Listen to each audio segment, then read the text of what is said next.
Well, good morning, everybody. This is your Monday morning Mutant Mumblings live stream. Lopter, Demon King of Inferno, hail!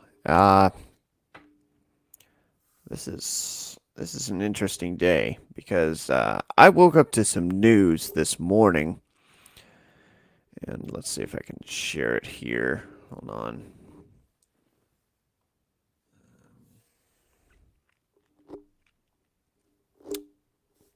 Gonna see if I can share it.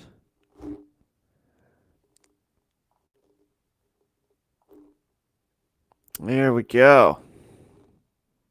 Now check that out.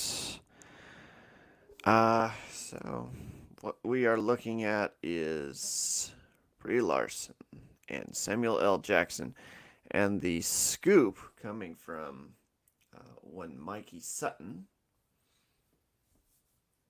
See if I can get my thing over there. So the scoop is, and we're gonna have this over on Bounding into Comics, and we're gonna get a little more. We're gonna get a little more detailed on it. Uh, But yeah, Brie Larson in talks for the Nick Fury series. So I guess it was a couple of days ago over on Variety. They talked about on Disney Plus they're going to do a Nick Fury series, and this series will most likely feed into what is the Secret Wars storyline, and it's very scroll heavy. And hey, OC Steve, what it do? Uh, keep on the workout, man. It pays off in the end. I know. Been I've been killing myself over the last few days trying to work out as well. um, but yeah, it's happening. It is happening. We are going to get Secret Wars, and it is going to be Brie Larson and Nick Fury together once again. Who doesn't want to see that? Oh boy.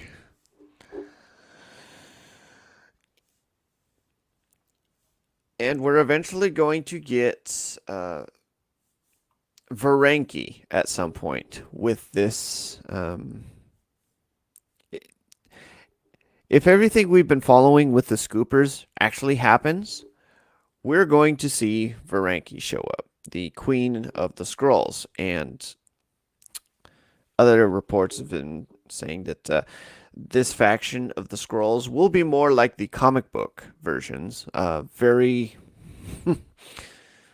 very warlike, very how you would say, combative. And as these scrolls show up,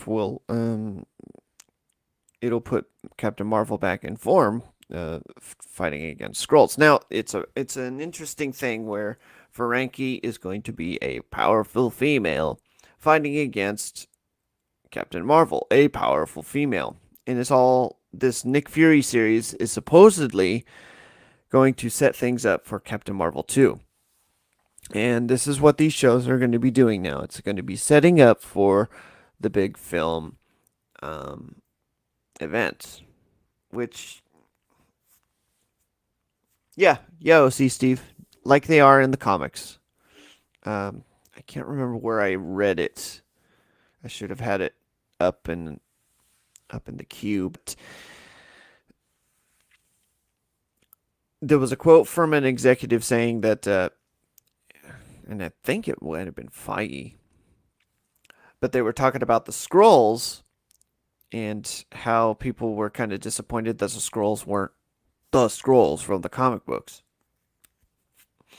And what this person had said is, you know what, don't worry, because we're gonna get that covered in the next bit of films. Uh, yeah, yeah, I get you. um, you know what they might do, and this is purely speculation. They might do the Talos goes bad. Like he realizes he's been serving, he's been under the thumb of humans for a certain amount of time, and he just gets sick and tired of it, and he goes, you know what? I'm in this position of power now. I can definitely take advantage of the situation, and he becomes a bad guy? Maybe.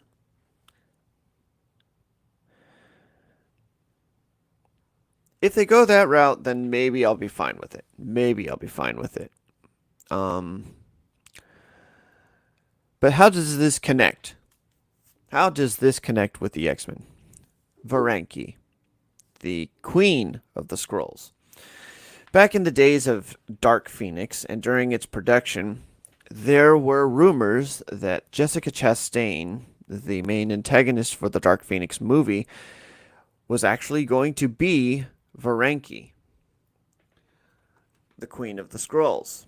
And, you know, when I saw the film, it made sense. Okay, yeah, I could see it. Like they are they are shapeshifting, they are um, demonstrating abilities of like a takeover kind of thing.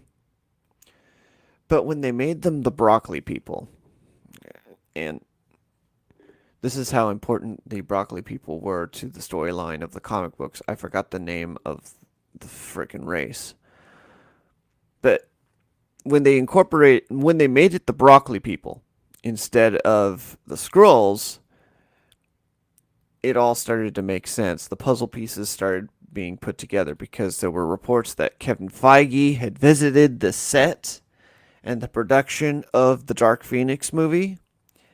And then after that, nothing. Like, we had heard nothing. The Disney deal went through, and something had happened to the script. Changes were made. What kind of changes, you may ask? No one knows. But it looks like those changes were, hey, don't use the Skrulls. Especially don't use Veranke. Because we have plans to use Veranke later on. How much later on? 2022. And then Fox is like, "Wow, you planned that far ahead?" And Feige's like, "Yeah, we don't do these things willy nilly, like you guys are doing." Oh yeah,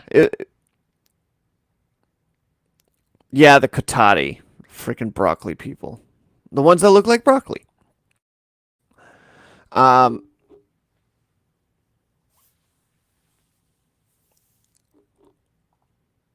yeah, they were glorified, misunderstood refugees in Captain Marvel. The Skrulls are a deviant race that became a dominant species on their planet. Yeah, yeah, that's the Skrulls. Villains introduced in the books of the Fantastic Four. And then you got like Super Scroll. You got Talos was supposed to be a mean motherfucker. And he was supposed to have like cybernetic implants to help him fight better. Uh, yeah, he was supposed to be bad, but I was supposed to be talking while trying to finish this, so my apologies. But what I decided to do also on this day of trying to talk about mutants is draw one of my faves. This here being Rogue, and I haven't had the I kind of like outlined kind of what she was supposed to be looking like, and her suit's gonna be. Uh, I think I'm gonna go with the old school suit. Like I don't like putting the jacket on because that's too many like ruffles going on, but I wanted to get her in the green and the yellow. But yeah, and I wanted her facing off against Kane Marco, but then I realized Kane Marco's not looking that buff here. So I'll make it like I don't know.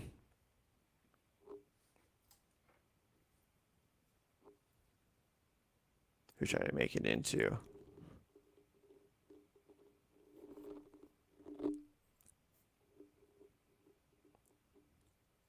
Maybe Kevin McTaggart.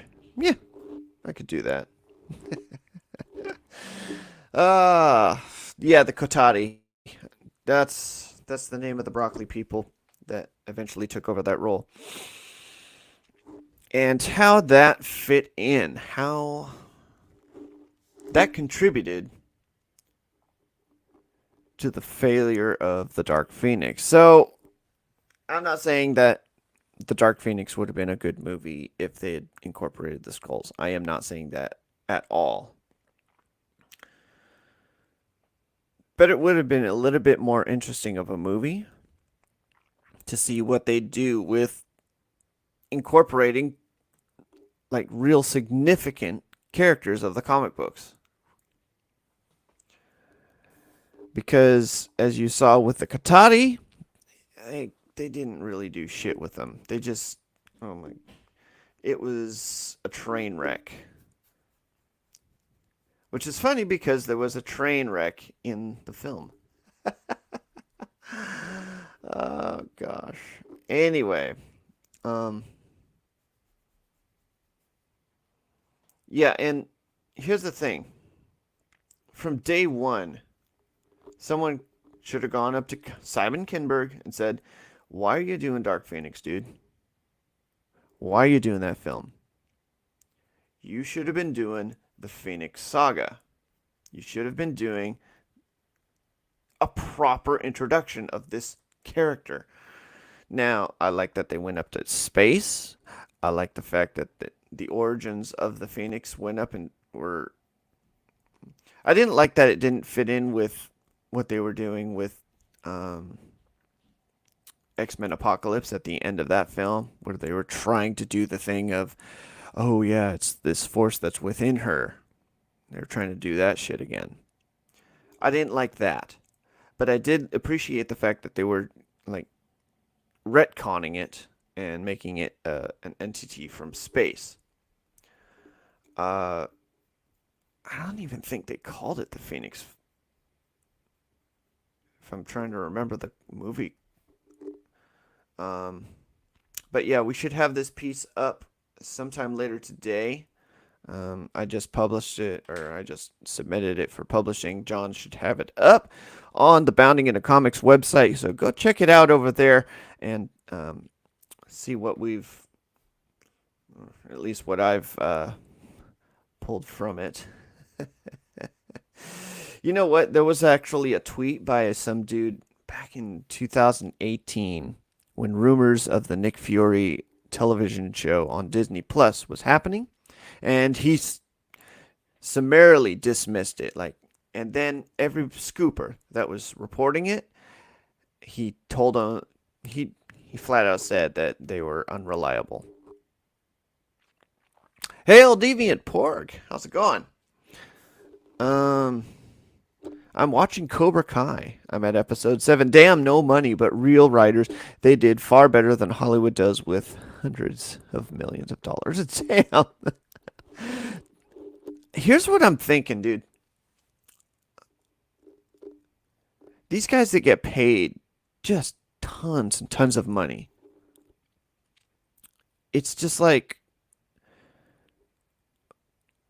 what are we doing as a society? I remember back in the days, back in the day. Let's go back. Let's take the clock back a little bit. These actors, these play stage players, writers, these guys were working for nickels and dimes. They were working for tips at the bar.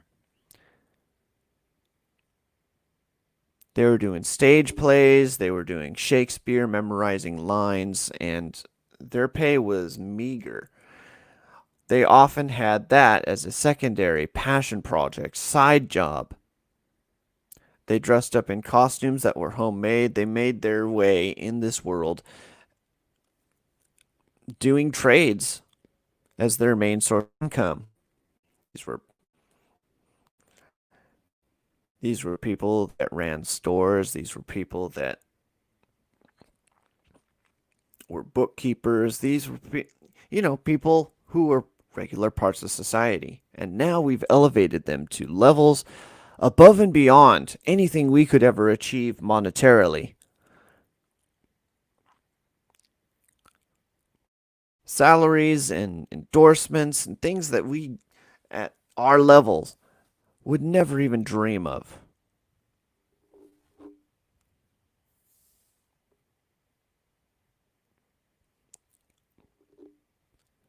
And here we are, we're paying these guys exorbitant amounts. Exorbitant amounts by throwing our wallets at the screens. And where do they give to us in return? Shitty material, shitty product. And it's like, and you see in dudes that are doing it for half and maybe a third of the price, doing it better. I think I know what we need to do.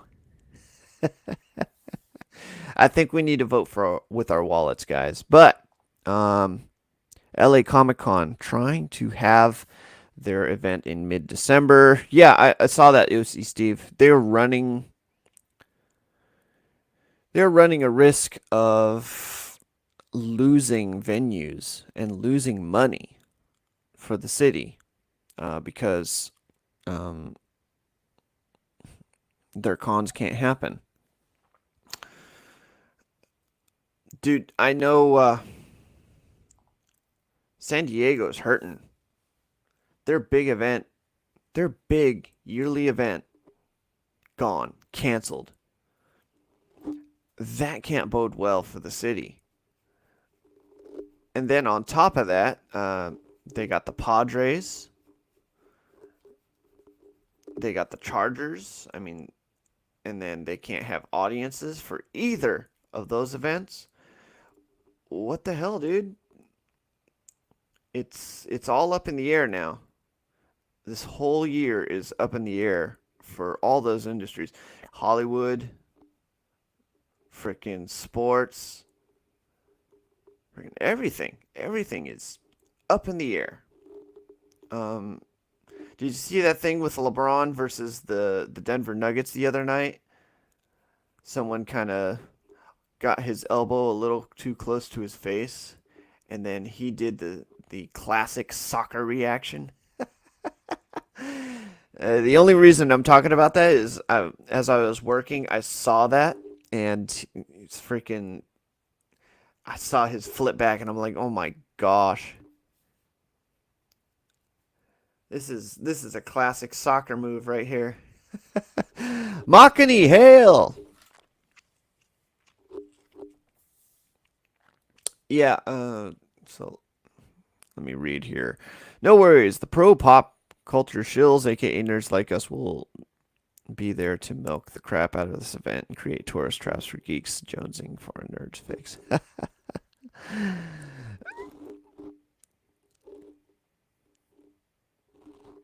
That's the problem. I won't be there. I won't be there. I'm sorry. It's during December.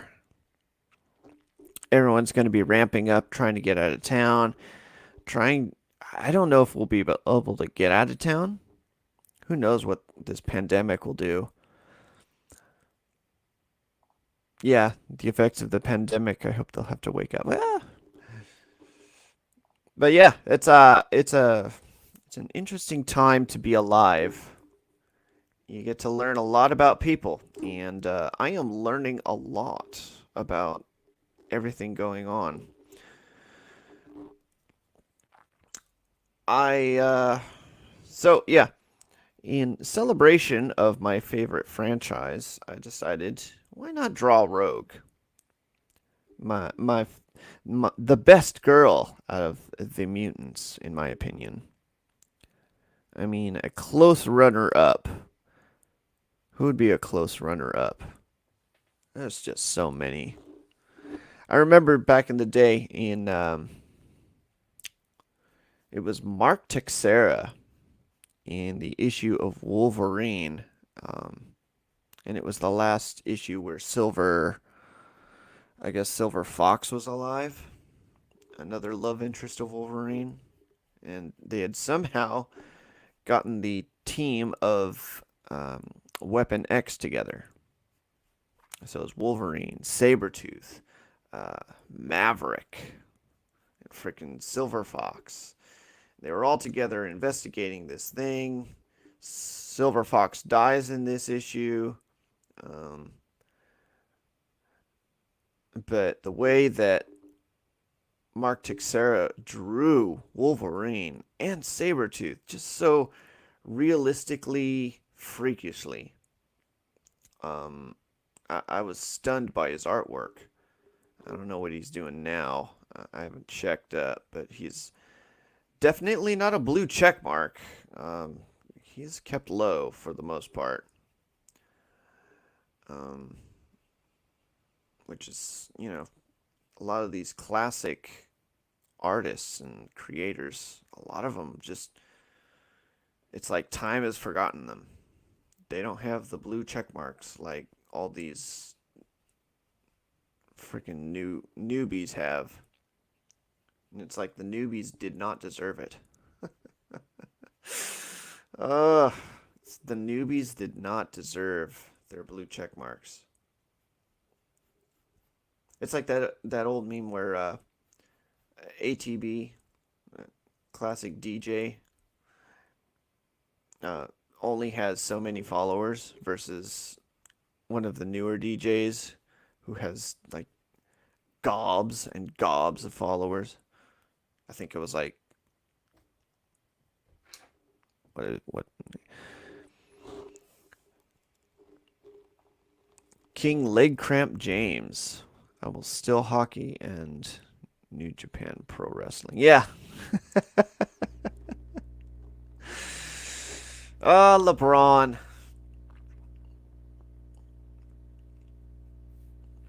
See, here's the thing. I will not support basketball. I will not support basketball until my Blazers get back up on the winning side of things, because they haven't won a championship since the early '80s. And as a Oregon homegrown, uh, that's the only professional team that we have in the professional realm of sports. And I've always been a supporter of the home team. So as much as I have lived in California, yeah, I can't support the Lakers. I can't even support the Clippers for that matter. I am Oregon homegrown through and through, and if my Blazers happen to win against the Lakers or happen to take the championship, yeah, I will smile incessantly and laugh in the face of all the LA people as they will incessantly beat upon my face for doing so. Yeah. And here's the other thing that I wanted to talk about a little bit. It was more like this is more like a Thursday thing, but what I wanted to talk about too is why I'm doing this instead of, the usual talking about the news of things going on in the realm of comic books and movies and all that. Good for Brie Larson. She's going to get work. She's on YouTube right now. I know she's had really a stagnant kind of subscription to her channel. Like, she hasn't gained any new followers. She hasn't really lost any, but she hasn't really gained a lot of new followers. She's getting hundreds of thousands of views on her videos, but it kind of just levels off. And I think interaction with her fan base will help her numbers. I don't think she's down for interacting. I really don't think she's down for interacting because where there is interaction, there is folks called the Fandom Menace, folks called Comicsgate, and folks called the male community that she doesn't like.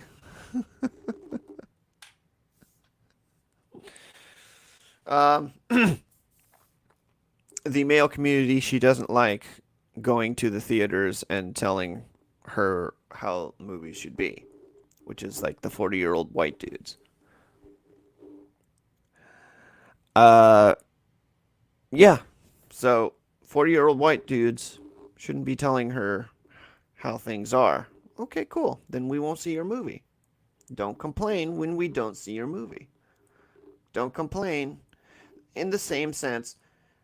She's unapologetic about any of those statements. So it should be no surprise when none of us go see this Nick Fury series that's supposedly being in development. I like Samuel L. Jackson. I do. He is unabashedly, uh, he has an opinion about things, and I understand and respect his opinion on things. Um, he is, I think he's gone a little more Hollywood and a little more PC because of things that have happened in Hollywood. But usually he's not a his mind. I shared a link this morning. Bill Burr, freaking going off on the broads there, and just getting sick and tired of the powerful female in film and television.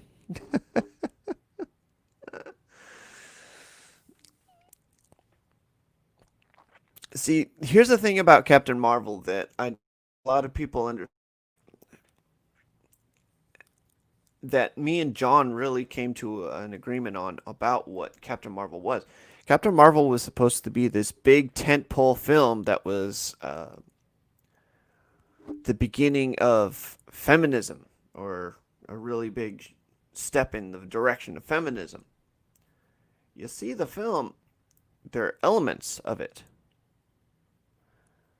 But as for what it was supposed to be compared to like what she was trying to say it was supposed to be, it it really didn't live up to any of that hype. It was barely a feminist movie. And you know why it was barely a feminist movie? China. Let me explain this. China does not like having strong female protagonists. Uh, when they saw Mulan, they laughed, just like we do, at how bad that movie was in portraying Mulan. Uh, Aside from the cultural inaccuracies compared to like the actual legend that most of the Chinese know, Mulan they saw as being pushing this all powerful female who, through no effort at all,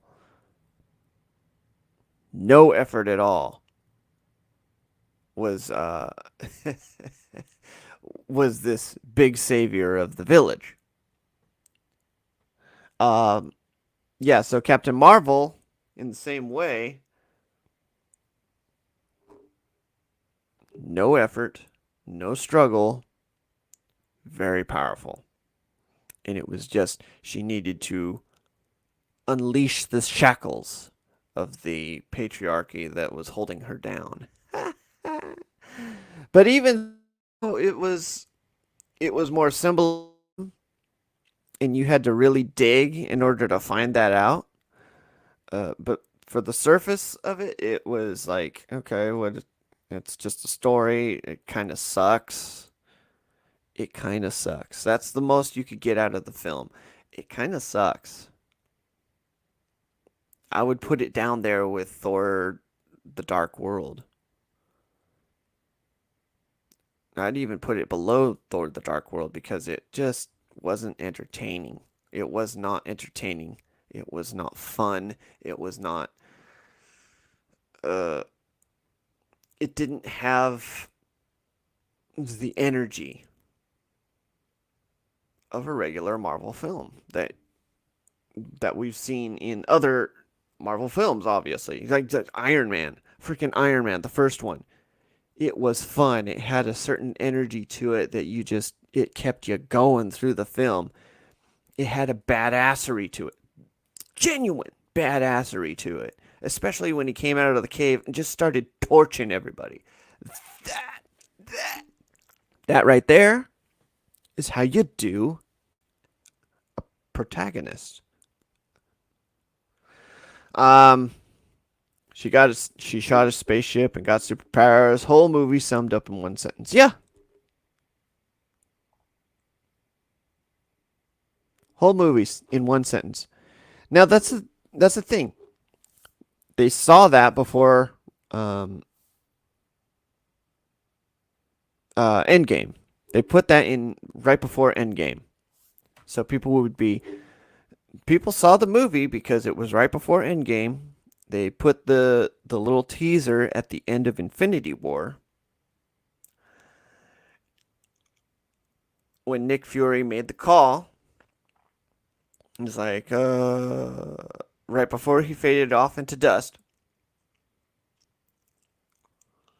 And that was supposed to be an indicator that something was supposed to happen that made this character important for the next film. Um, let's see. Let's see. How important was Captain Marvel to Endgame? Captain Marvel came and got Tony Stark. Tony Stark lived because Captain Marvel got him. And would Nebula have lived? I don't know. But yeah, that's what you got. You got freaking Nebula. You got Tony Stark getting saved. Um,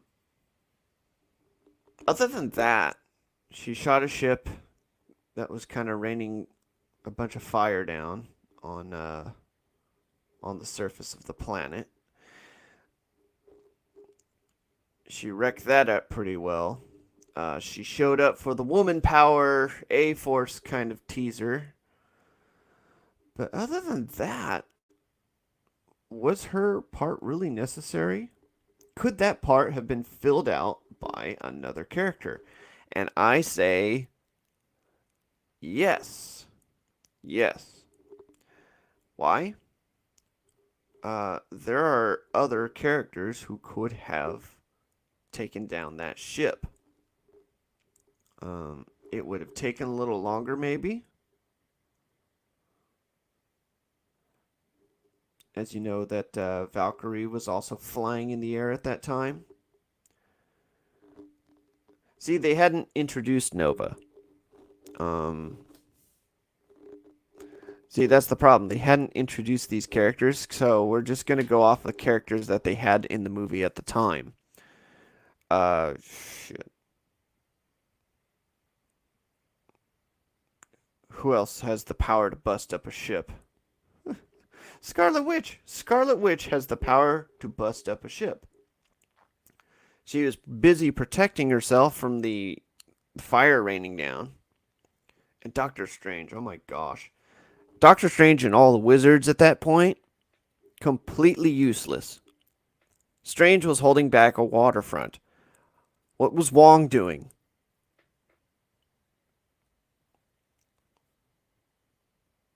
Ravagers. Maybe Ravagers. Ravagers have ships. Ravager. Oh my gosh. Ravagers have ships too. Strange could have called in the Ravager ships to take down Thanos' ships. Why didn't you think of that, wizards? Anyway, that's it's neither here nor there. Uh, Ultimately, Captain Marvel's role is what it was. Um, I don't think it was very necessary. I don't think it was very important. Uh, yeah, the only thing that you could argue it was serving as to save Tony Stark. That was it. That was it. Other than that, could have gone without her. The movie that I think everybody needed to see before Endgame, which not a lot of people saw, and this is the movie you needed to see this. You needed to see this movie in order to understand what was happening in Endgame, and that was Ant-Man and the Wasp, because he had opened up the door to the quantum realm. You needed to understand where is he? Where is Ant-Man? Why is he just coming out of nowhere out of this van? Uh, if you did not watch Ant-Man and the Wasp, you'd be completely lost as to why he was actually the key character for that movie. The linchpin. Without him, there is no movie. But more people saw Captain Marvel than my boy Paul Rudd. Such is life, I guess. But yeah, this is going to be a continuing work in progress. Ooh, it's 11:51. Eventually, we're going to get this filled out. At the ground busting up as Rogue is shoving his head into the ground, breaking it, obviously. Little chunks of it flying up into the air. I've got a background going on. You got the moon, the clouds, some of the rock settings. Here's the thing. Unlike last week's Thursday stream, where I actually drew out a picture really fast in complete rage, trying to explain my purpose and just writing and speaking and drawing out of frustration and trying to emote something onto the page. Here, I wanted to take my time. I wanted to use patience. I wanted to use a bit of discernment in matching colors. Yeah, I'm going to color this thing. In trying to make a composition that is aesthetically pleasing. So, and I wanted to create movement within the piece. So you could get a sense of there is actual force being applied in what's being shown here. So yeah, that's what that is. But yeah, we also have a piece about Kang as the next big bad. Dude, okay, I don't know about this. Here's the thing. There are 5 to 7 to 10 rumors about who Kang could be. At some point, there was speculation that Owen Wilson would be Kang the Conqueror. And Owen Wilson is cast in the upcoming Loki series on Disney Plus. Why would they introduce Kang the Conqueror in a Disney Plus series? I'm not certain. There was also talk that Kelsey Grammer would be Kang the Conqueror. I think Kelsey Grammer's a better Kang the Conqueror, to be honest. He played a fantastic beast. Not to be confused with the Ezra Miller project. Fantastic beast character. The character Beast in X-Men. Hello? This thing on? In X3. X-Men, The Last Stand. Fantastic. The quintessential beast. Like, he had the eloquence, he had the suave, he had the vocabulary. Like, if I was to cast Beast today, I'd be like, can we get Kelsey Grammer again? Maybe de-age him about 30 to 40 years? Get him in the gym and let her rip. That dude, that dude is beast. Um, and I know Beast like to pontificate. I know he liked to elucidate, use all these words that were more than 4 or 5 syllables. That's the kind of character I need. Nicholas Holt, not so much. I don't think Nicholas Holt could say anything over 3 or 4 syllables to save his life. And that's not a knock on Nicholas Holt. I think he's a cool dude. I saw his reaction to the Deadpool trailer. He is definitely one of us in terms of he is a fucking dude. Um, but in terms of a beast, not really. I think that was a casting decision ill advised. Um, Now here's something interesting. Could always be multiple people playing Kang, as the timeline keeps getting messed with. Well, in the comic books, there are multiple people as Kang. You have Kang, Ramatut, you have Kang, the Conqueror proper, and then you have Iron Lad, and then I think there's like this older one who actually achieves everything that he set out to do. But all these timeline Kangs, and it becomes this Kang versus Kang thing. But if they do this guy this black guy as Kang, it's going to interfere with the white guy that they supposedly cast as Kang, whether that be Owen Wilson or whether that be Kelsey Grammer. But I don't know. You could do whatever you want as long as it's written well enough to where the audience can believe it. Uh, from what I understand, Catwoman was race swapped. Catwoman is race swapped in the new Batman film. People saw the pictures of her, Zoe Kravitz, yeah, the daughter of Lenny. People saw the picture of her as the new Catwoman and were like,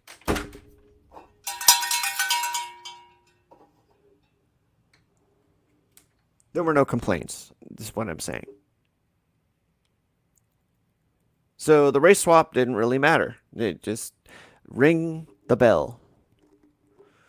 Now, on the other side of the fence, the new woman playing Batwoman. Oh, she is. But people saw the costume for her, and they're like, "This is garbage. This is trash. What are they doing? What are they thinking? Does DC, does the CW not want money anymore? Do they not want viewers? This is laughable." But yeah, they what's this? What's this? What's this? What's this? The Hail Mary play. He is a descendant from the Black Panther and is from a distant future. The Black Panther is dead. Is it too soon to say that? Um, no, Chadwick Boseman. That's another problem they're gonna have to deal with. I don't know how they're gonna deal with that. I do not want to be the writer for Black Panther 2. No writer worth his clout. Nobody would be able to write out of that paper bag because that is a nightmare to try to write around. Because you're gonna try to navigate around the death of a main character. This ain't talking about Luke. This ain't talking about Leia in the Disney Star Wars trilogy. Because Leia at that point is a side character. an important side character, but a side character. The three youngins have taken the center stage. This Chadwick Boseman is a main freaking character. Inspired movements across the globe. Uh, there's murals of the dude going up over in Disneyland right now. Disneyland or Downtown Disney? Which one is it? OC Steve. I saw the mural. I think it's in Downtown Disney. Um, focus on Shuri taking the mantle and him being now the king on diplomatic missions in a global theater. Still, I wouldn't take that writing job. Downtown? Yeah, thanks. Cool. So Downtown Disney. Um but yeah, that's a conundrum. That is a conundrum that I would not want to be part of the writing team on. That's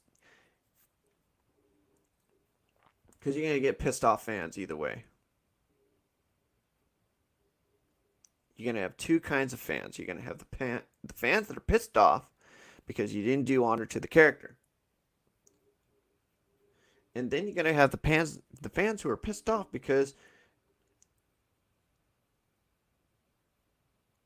what you wrote is garbage.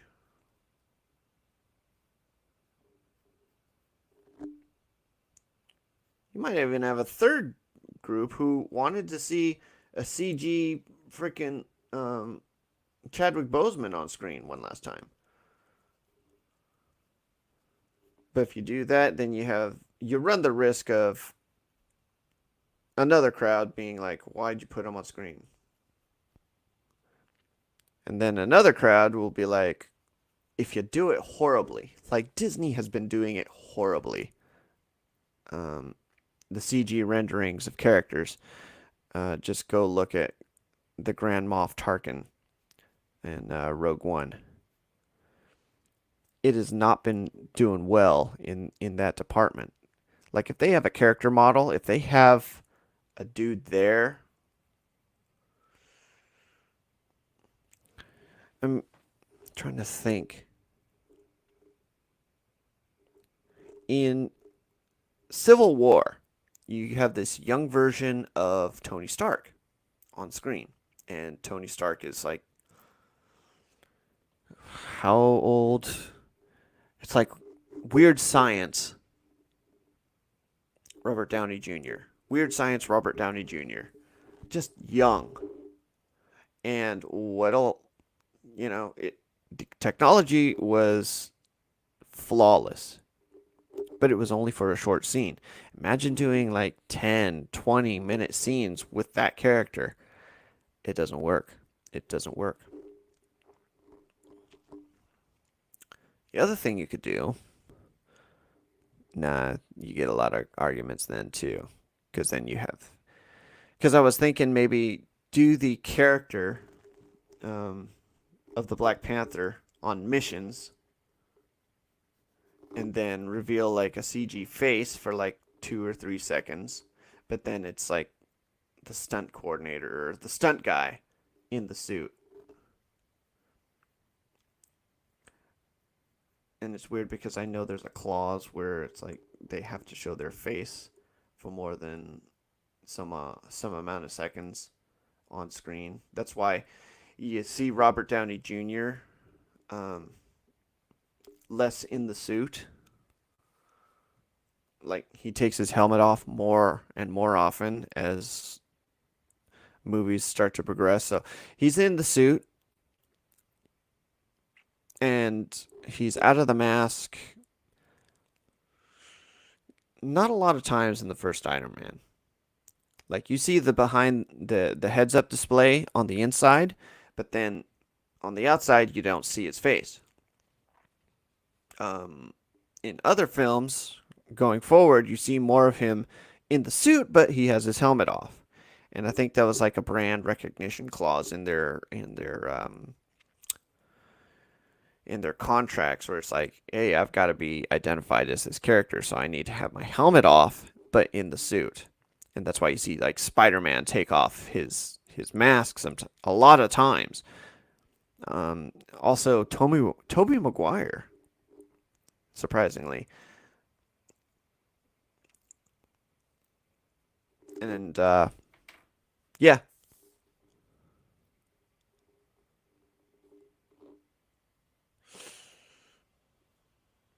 So just introduced Namor. Easy backdoor for introducing one of the oldest Marvel mutants. I think they hinted at that in Endgame, where Okoye talks about the waves or an earthquake happening underwater. And Marvel, what they do is they introduce something, an idea, and they tease it. And then the fans go, and the comic book readers go, oh, that's something that might come up later. Um, yeah, late teens and Civil War. So, yeah, that's something they could do. I'm just saying. But yeah, I don't know what they're gonna do with Black Panther. I don't. I am not looking forward to the Nick Fury series. If Brie Larson's going to be in it, I am not looking forward to it. And here's the thing: Brie Larson, being on YouTube, kind of cheapened her brand. Like as fans, we were just not happy with her anyway because of statements that she had made. Now she's on YouTube. You're like, okay, no, no, no, no. Oh, here we go. Jeffrey Turner, Mega Jetty, hail. Why'd they even start Carol Danvers as Captain Marvel? That raises years spent building her up as Ms. Marvel. Yeah. Yeah. Well, if they wanted to be faithful to the comic books, they could have just. I don't know. It's a thing of they had certain property rights and they had to work around. There's a part of me that thinks they had to work around some of those older stories to where we can't talk about those older stories because those characters belong in another franchise or they're still being negotiated as part of another franchise. So we got to work with what we've got. That's one of the things that I'm thinking about it. The other thing that I'm thinking is they just want to get to the new comics as fast as possible. They want to introduce the identity stuff. They want to introduce the diversity stuff. They want to bring in Young Avengers. They want to get to Hulkling. They want to get to Wiccan and Speed. They want to get to Stature. They want to get to those characters as fast as possible. They want to take their eyes off of the old characters. They want to retire them as quick as can be. Because guess what? We got to appeal to a new generation. The old generation dying out, or the old generation not buying comic books as they used to. So we need to get new audiences. We need to get new viewers. And here's another thing. The old audience not buying the new comic books. According to our data, we saw that not a lot of people were buying the Ms. Marvel solo comic book. Nor were they buying the Riri Williams Ironheart series. What does that say? Well, it says that the fan base is not interested in reading those titles at all. They want to read more Iron Man. They want to read more of the established characters and not these obvious pandering swaps. Okay, well, how about we kill off the old characters and introduce these new characters in a movie? Therefore, we can sell those back issues.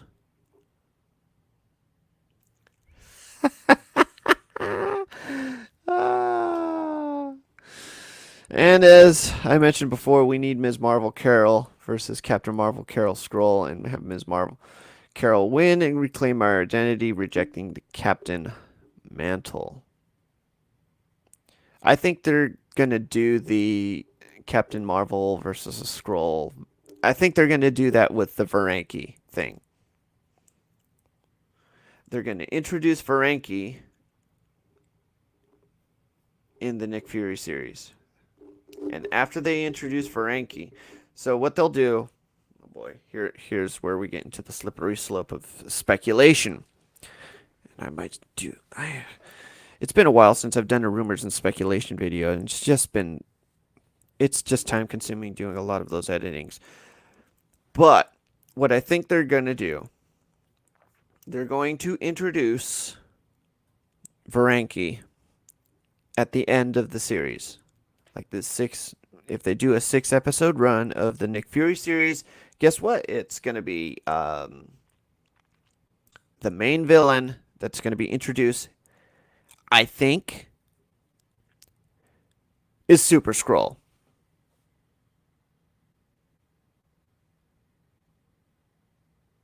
They have to. They have to introduce Super Skrull.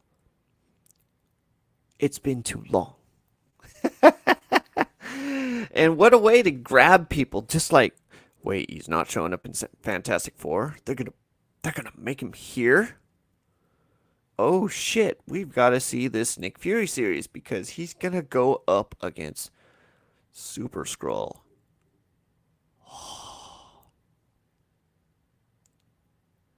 And that, I don't want to say that's a backdoor way of introducing the Fantastic Four.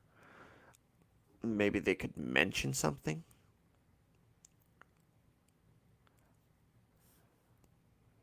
Like Super Skrull catches on fire, one of his body parts catches on fire, and another part stretches, and then Fury is like, wait, that's like, and then he gets smacked. And that's like a nod to the fan. Oh. And they could be like, oh, well, Super Skrull's been he's been alive for quite a while, so he's fought many warriors and warriors of Earth's past.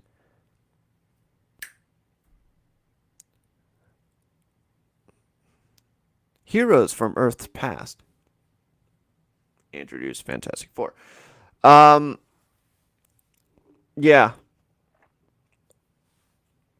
I don't know what direction Marvel will go. I am kind of okay. So a lot of people are kind of divided on what to think of WandaVision. From what the trailer has shown us, it looks promising. It looks promising. I'm quite interested in seeing it. I am more than quite interested. I might be actually excited to see what happens because when I got tired and I got deflated over what Marvel and Disney has been doing over the past year, and then hearing another announcement that they were delaying a movie, you get disheartened, and then they show this fucking trailer and you're like, oh, god damn it, they roped my ass back in. Yeah.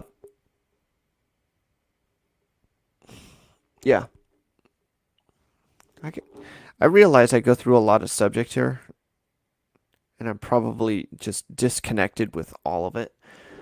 New Work Warriors and Avengers cater to more SJWs that do not buy comics or merch, and nor will they buy the comics and merch. They just want to see their shit up on screen. And then they'll say, ah, good, finally. And here's the good, like I said, here's the essence of good storytelling. You're able to relate with a character who you have no kind of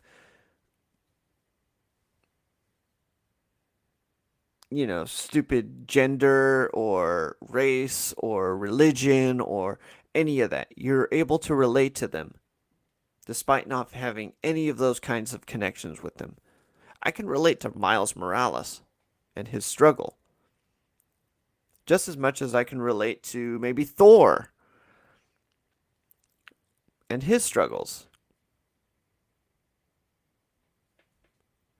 If I can relate to a character who I have no kinds of ties with, then that's the evidence of good writing. And a writer shouldn't kowtow to an audience who wants them to create a character or make a character traditionally established as this to make them as they are. Like, I haven't seen a Filipino American on screen identified as a American. I know Dave Bautista is a Filipino American, but I'm not crying and clamoring, oh my gosh, I need to have my Filipino American on screen. I need to see him waving both flag of America and the flag of the Philippines. I don't need that. I'm sorry. I need good storytelling. I need to see believable characters. I need to see progression of those characters, growth, learning, training, becoming powerful, learning from mistakes, and, making good decisions thereafter. That's the kind of character I'm interested in seeing. So when people want to escape, not get beaten over the head with social justice political nonsense, yeah, that's what I'm talking about. Good storytelling will undo all of that. In no way, shape, or form do I identify with, or do I identify as a person who is an incel or, you know, from any part of New York or any of those clamored cities. But yeah, I could identify with a lot of the stuff that was in the Joker. Do I go to the extents and the lengths that that character went to? No, no, no way. Because it's a story. And you feel for the story. You don't necessarily imitate the story. Yeah, my dad said that Marvel wanted their more recent stories and characters on screen, while Disney brought Marvel to put the classic characters and stories on screen. Yeah, Marvel wants their more recent stories.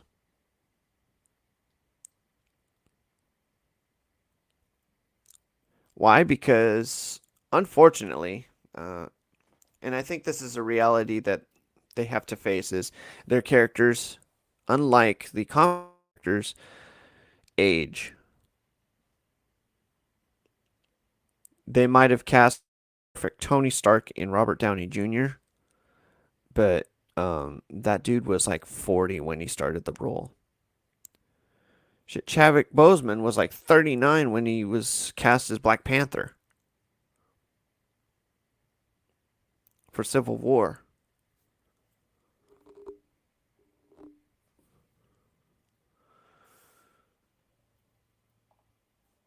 I tried to identify as my original character, Blue Shogun, but I'm not a Japanese American with muscular blue skin.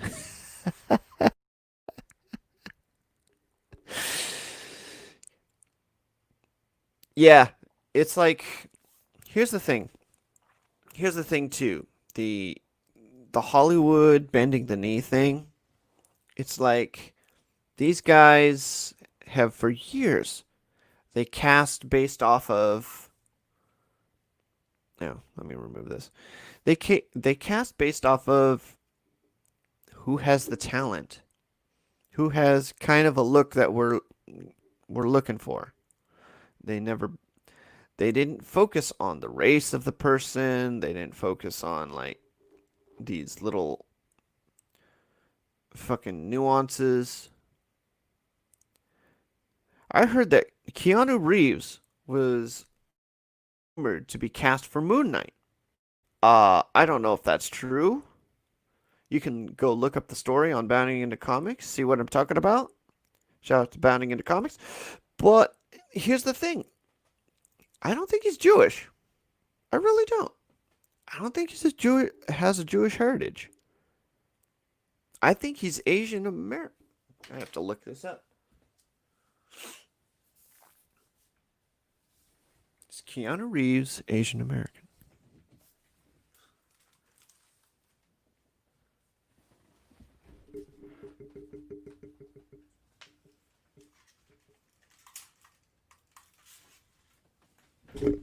Pardon me while I look this up, because now my curiosity is piqued. Today, Keanu.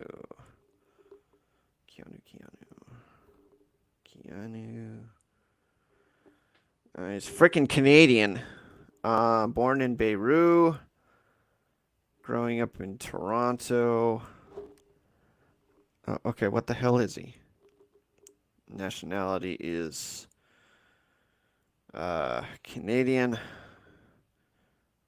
He's 56 years old, so if he's Moon Knight, he is an older freaking Moon Knight. He's older than Robert Downey Jr. when he got cast as Iron Man. So, early life.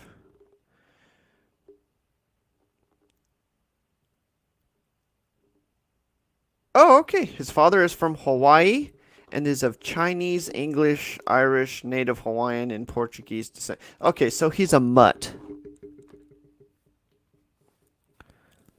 He's a freaking mutt. Nowhere in that bio does he say he's Jewish.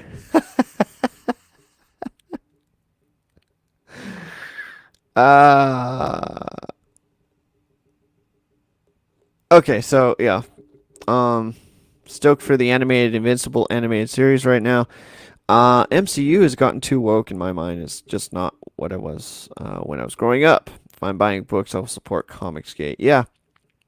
And there's the thing. We're all going to get busy with our own projects. We're all going to start making our own entertainment. I know Gary talks about it, that there was a lot of people buying microphones and web cameras. Now, that's either to live stream their stuff or to do Zoom meetings, but it's an interesting time to be an independent creator, because now things aren't looking good for Hollywood.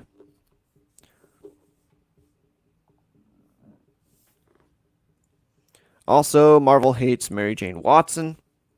That's why they pushed to remove the Spider-Man MJ marriage. That's why they try to pair him with anyone but MJ. But oh my gosh, they are drawing MJ like freaking you want to be. You want to be with MJ, especially just J. Scott Campbell's art. It's like, why would you not? I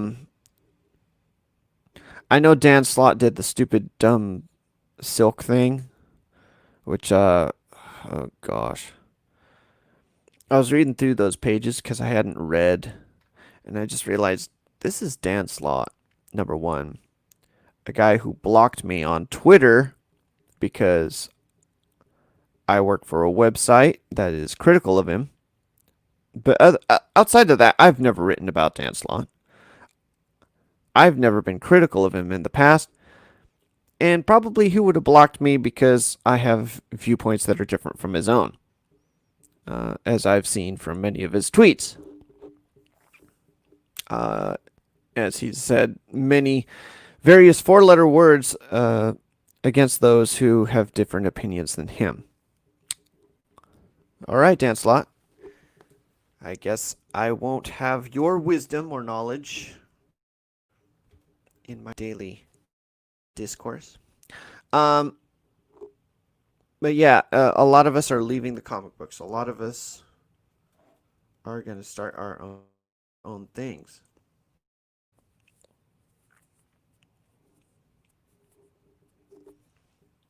and we're getting tired and sick of the comic books. The comic books that we once loved being pushed to the side, and characters that were established characters being pushed to the side. And Dan Slott's thing of pushing freaking the Korean American silk on us, it's just like it was just when I read it, I was like, okay, so another spider bit Peter Parker, and that spider, the spider's influence brings together weirdly, in a weird way, where they just can't control their hormones when they're next to each other. Keeping in mind, Peter Parker at this point, really in his 30s, 40s, Silk, who was trapped in this room, it's just horrible writing. Um, but I guess Silk was put into this room for about 10 years. Anyway, um,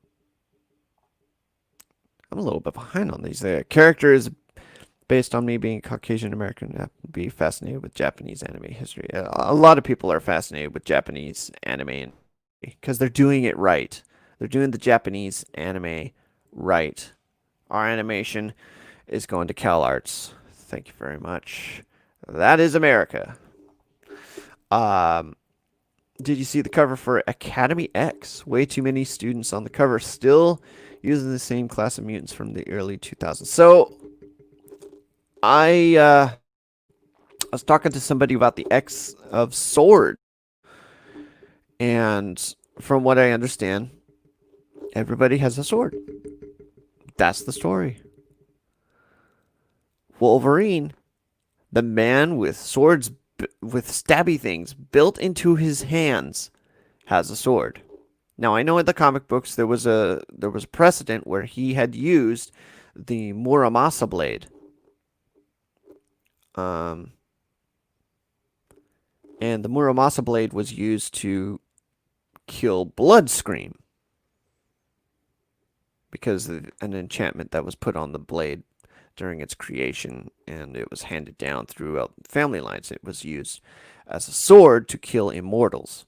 So that's why Wolverine needed that sword, because however many times he stabbed and sliced and tried to dice at Bloodscream, uh, Bloodscream would just, get back up.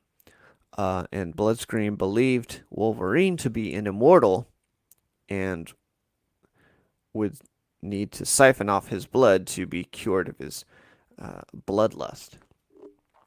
Um, but yeah, I was getting blocked as a badge of honor. Must be speaking some truth that they don't want to hear, or being in opposition in an echo chamber. Yeah, Dan Slott wants to be in an echo chamber, and a lot of these folks, these creators, creatives, who are just hell bent on changing the narrative to fit some weird agenda that they've got. Like, I don't mind if you have an agenda, but you ought to be able to have a discourse with people who are on the opposite side of the fence. That's why I don't block anyone on Twitter. Because I want to have a discourse. I want to have a discussion with people who have different viewpoints. And maybe, I can see your side of the I could see what you have on the side of this fence, and I can like put your shoes on my feet, or however the saying goes.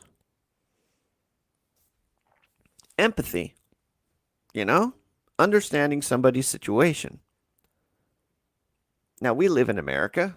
We have certain rights and abilities and blessings, I would say, that a lot of other nations do not have.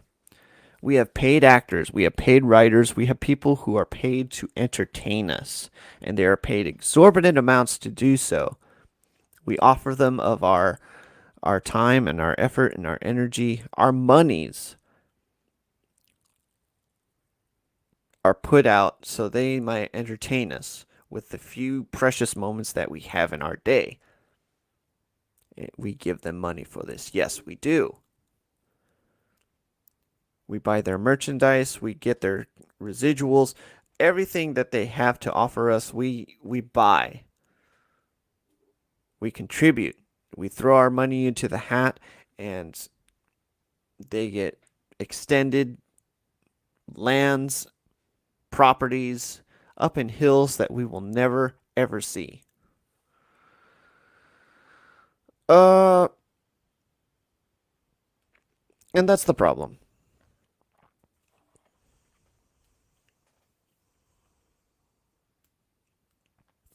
That's the problem in my edit. In my opinion, it's a big problem because these guys are not essential. Entertainment is not essential. Because right now, look at this. I'm entertaining, just creating, just making something out of sheer imagination, putting effort and time and trying to, see what works, see what you know, see how the layout is. Just and I do this for free. I do this of time and my effort. I remember when I was a kid, I made a clay model of Wolverine so I could play with it. Because my kids, my parents wouldn't take me to Toys R Us to get a Wolverine figure to play with, and I had lost the other one somewhere in the toy box. So yeah, I had to make my own Wolverine clay model. It was clunky, but it was, you know, it was something I could play with for like 15 minutes before it fell apart.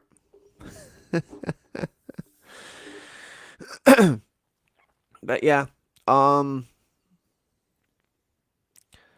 yeah, the old comics are good to go to, good sources of entertainment. Um, Going back to that, I do need to find some swimsuit issues. Cable has some Cloud Final Fantasy VII sword. Yeah, it's nonsense. But yeah, the X of Swords thing. I asked. Okay, so everybody has a sword. Is there any good reason for that? And the person that responded to me said, "Not really, not really. It doesn't make sense that they have these swords." Okay, cool. Then the writing's already shit to me. And this is Hickman. This is Hickman who wrote the stuff before Dawn of X. This was House of X and Powers of X, which I lauded as great writing. And then you got Pepe Larraz doing the artwork. I love his artwork. His artwork's on point.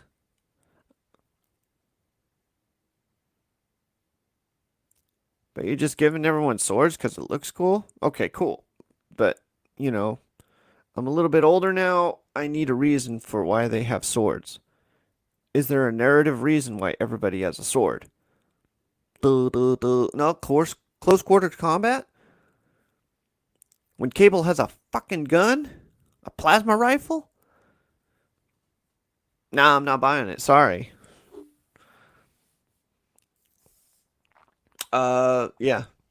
MJ was disliked because Marvel wanted Spidey with Gwen, but at the time she was boring. Stan Lee came around, but Marvel didn't. They had it in her for years. That's the thing. Nobody in the beginning liked Gwen Stacy. It was boring. So killed off Gwen Stacy and kept MJ. MJ was exciting, fun, vibrant. Gwen was kind of just like a homebody. Just she was there. She was faithful, but she was there. And now everything's turned around in the comic books. Gwen Stacy is freaking Spider Woman of another reality. So yeah, they want to keep her around, but MJ isn't doing anything. She's not a Spider Woman. Well, in some reality she is, but she has like short hair. She's kind of butchy. Uh, and I saw the artwork on her, and it's like not. It wasn't that good. It wasn't that appealing. So it's just like, okay, this is the MJ of that reality. That don't focus on that one. Sorry. Um, but yeah, so the things have turned around. MJ is kind of boring compared to now. If I block, it's only someone deliberately tries to harass me. Yeah, I don't. Still, I don't block because I try to sound reasonable. I try to sound like I am trying to get from them an answer. I might not agree with their answer, but I come at it from a point of let me try to get this right. Let me try to get this straight. Despite this and that, you hold to this position that that this is true for you. I understand your position. I understand that you come from this position based off of your experiences. However, blah blah blah blah blah. Usually they leave when you lay it out like that. I try to do that with all my interactions with all my detractors. Um, Most trolls will be exposed for what they are when you really dial it up to 11 in terms of what you are as a as an orator, as a communicator. But here's the thing. Spidey gave MJ web shooters in case of emergency, so you don't need to be a spider. I mean, other than to crawl on walls. um, but yeah, MJ, they're gonna get rid of the white woman for sure. Gwen Stacy is gonna get paired with Miles Morales. I think she's all with Miles Morales. Woman with the black man, and the Asian man with the white man, which is in some circles that's also very freaking yellow fever racist. Um,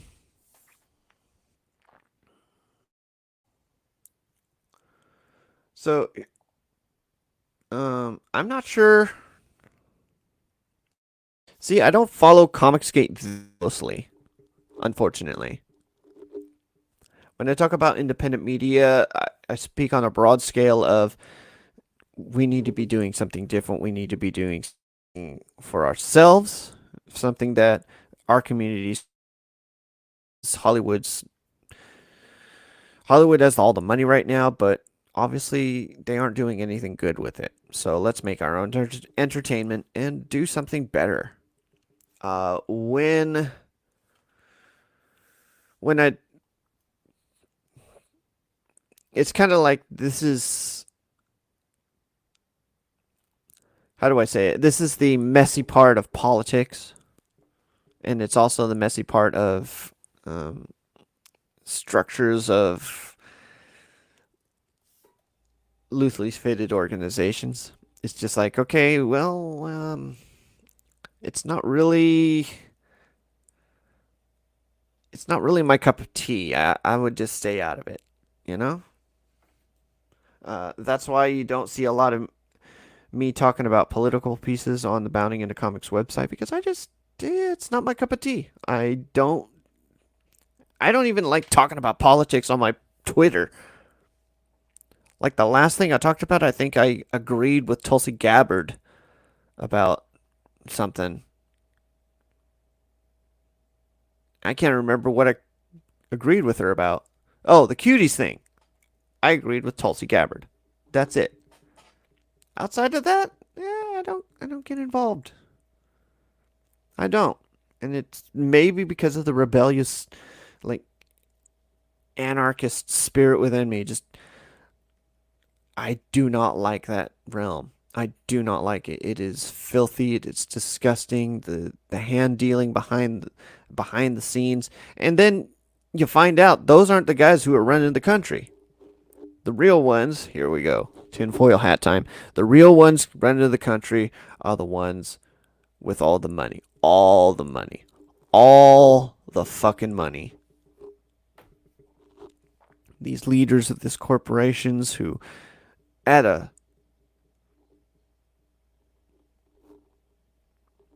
dial of a phone, will say, you know what, this guy who's been speaking ill of me, we need to have 10 lawyers come after him with cease and desist orders, and if he does not comply, we will ruin him. Absolutely. In a sense of we won't have to prove anything. We will not prove anything. We'll just send lawyers after him with intimidating language who will destroy his life. That's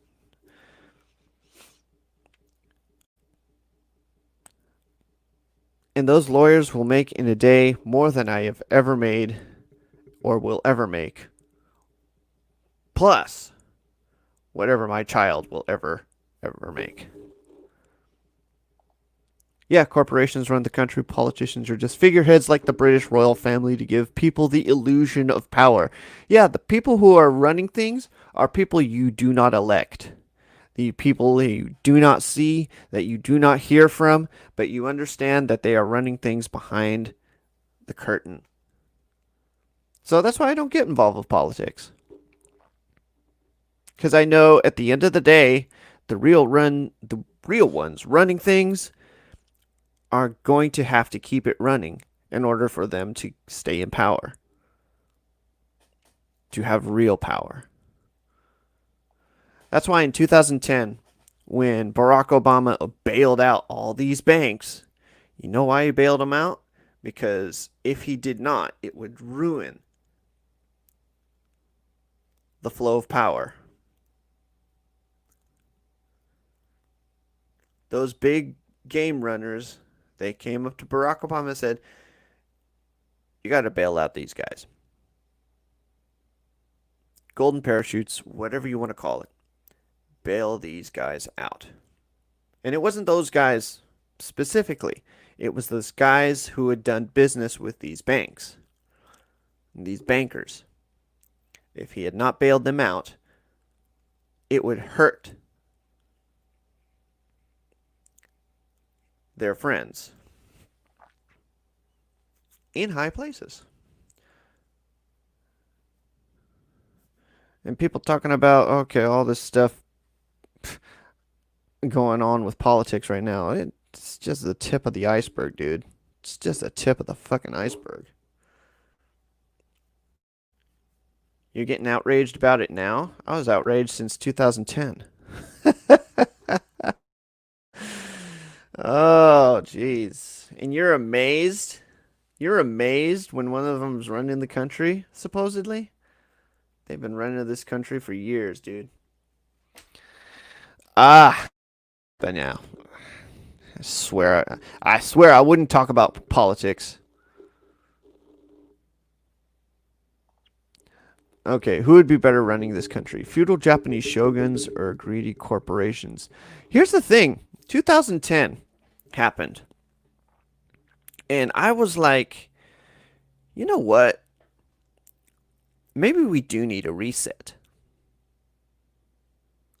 Like, the reset would be horrible. It would be horrendous. People would be scrambling. They wouldn't know what to do. They'd be fucking. It would be a fire sale. You ever heard of that concept, the fire sale, where just everything just. It's a blowout bonanza. People robbing, people stealing.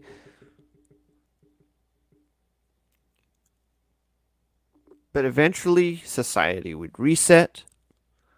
You see it now. Like, remember, remember the early days when we weren't allowed to go out as much, and The COVID had caught everyone by surprise.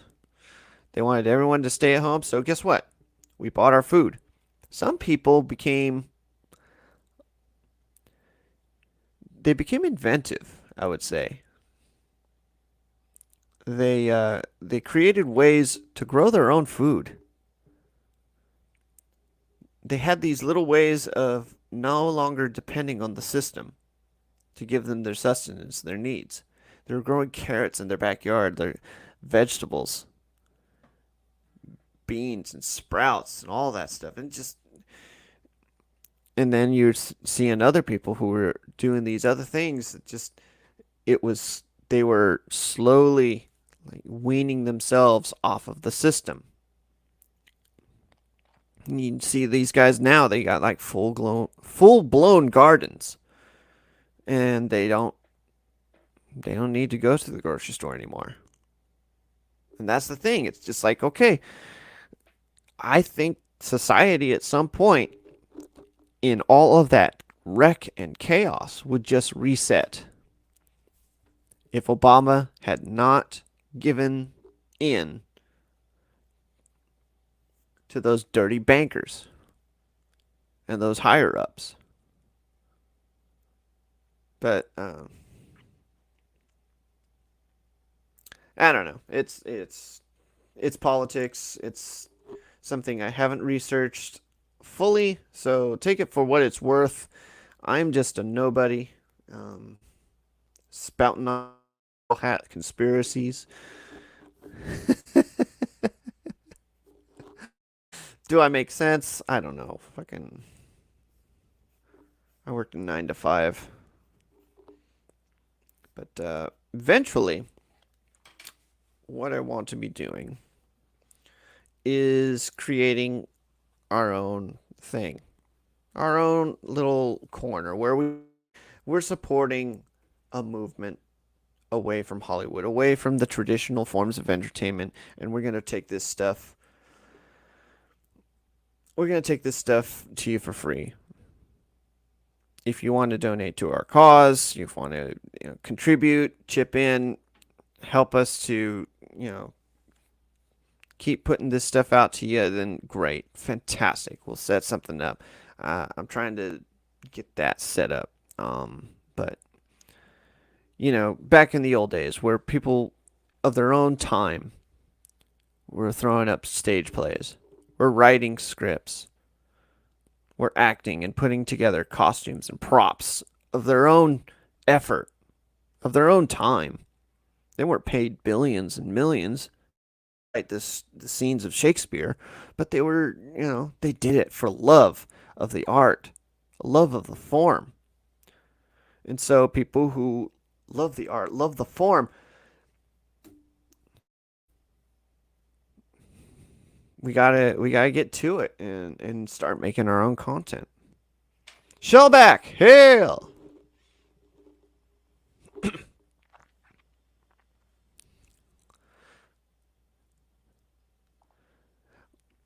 That's funny because oh, it's funny you say that. Living in an apartment complexes don't necessarily have that privilege of growing our own food.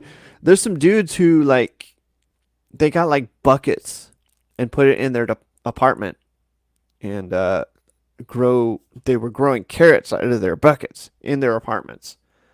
And they made little spaces on their verandas. Sorry, on their balconies. um, don't completely distance from tradition. Tradition is history after all. Yeah. And I think I saw this wonderful thing from Christopher Reeve, and he talked about Superman's role. But there were two things to take from that. Superman, he saw as a friend to everybody. And then he also talked about the technology of the day distancing everybody from each other. And it was like at that point where you were feeling distanced and you felt like the world at large was keeping you away from others, Superman was that friend. I'm paraphrasing here.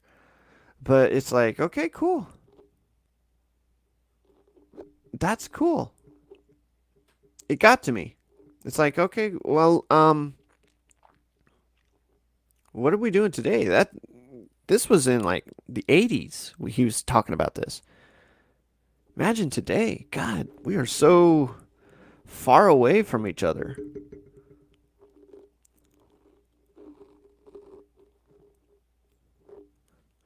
Um,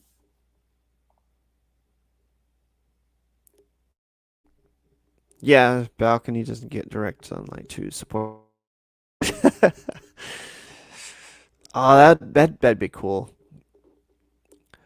dude.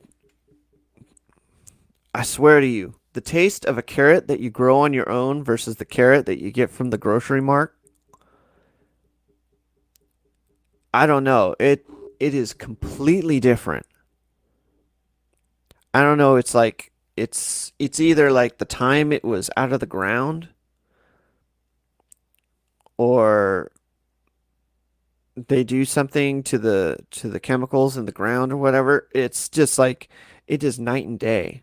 I remember growing my own carrots at some point, and I only had like two or three of them because I didn't grow a big garden, but I had two or three of them, and I cooked that shit up, and it was better than anything I have ever had from any restaurant or grocery store. It was I can't t- I can't describe how delicious it was. Same thing with a squash that I had at one point. The squash was just oh. Anyway, that's neither here nor there. People are ingenuitive, and they will. If society resets, they'll get the picture that they need to reset. If Obama had let these die and these bank fuckers just because these guys who run things, they have never known failure. They've never known true fucking failure because they've always had a golden parachute. They've always had a way out. They've always had daddy's money to fall back on, or they've had, the police officer in their back pocket. They've always gotten out of trouble. It's tinfoil hat time again. And if Obama, these guys actually suffer failure, like real fucking failure, I think we would have been in a better place in 2020 versus, uh, you know, where we are right now. Because it seems like we're fine, but I think on the inside we're dying. And I don't mean that in terms of fucking our health. I'm talking about like mental health. I'm talking about stress. I'm talking about socially. Because I feel like we're more distant now than we've ever been. But yeah, this is why I want to do this. I want to create something to give back to the people. And it might not be the best quality, but it is of the most earnest and heartfelt efforts. And my hope is that it will inspire some other folks to do something independent of, what's going on out there. And eventually, we'll be able to create something that'll last, that people can go, "Oh, wow, this was actually good." And this didn't get changed by outside influences.